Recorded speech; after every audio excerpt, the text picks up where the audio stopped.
28-fevral integralga oid savolga bitta chiroyli yechim qilamiz.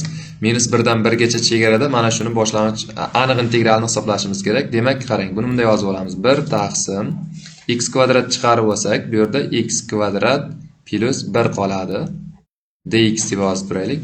Shuni boshlang'ichini olib olaylik, keyin chegara qo'yaveramiz. Xo'p, -1 1. Endi qarang, buni bunday yozib olamiz. 1 taqsim x kvadrat ayrilgan 1 taqsim x kvadrat plus 1 deb yozib olsak bo'ladi. Hozir umumiy maxraj berganimizda yana tepada 1 qoladi baribir. Demak, -1 dan 1 gacha chegara. Xo'p, dx. Ana endi o'rtoqlar, 1 taqsim x kvadrat bu yana ham yozib olishimiz mumkin. -1 dan 1 gacha x ni minus ikkinchisi degan. -1 taqsim x kvadrat plus 1 dx. Ana endi mana shu x ni minus ikkinchisidan boshlang'ich olsak, darajasi 1 qo'shib 1 qo'shganni pastga ham tushiramiz. X ni minus birinchisi -1 pastga ham tushsa -1 taqsim x bo'lib qoladi. Xo'p, boshlang'ich funksiyasi. Endi keyingisiniki minus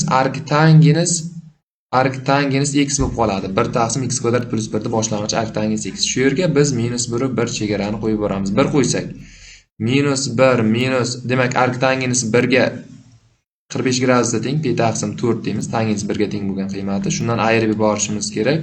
-1 qo'yganda -1 qo'ysak bu plus 1 bo'ladi. -1 qo'ysak arctangens tangens 45 gradusda 1 ga teng. Demak, minusini oldiga chiqarib yuborib pi taqsim 4 bo'ladi. Shularga demak minus ta'sir qildirib ochib olsak, -1 minus pi taqsim 4 -1 minus pi taqsim 4.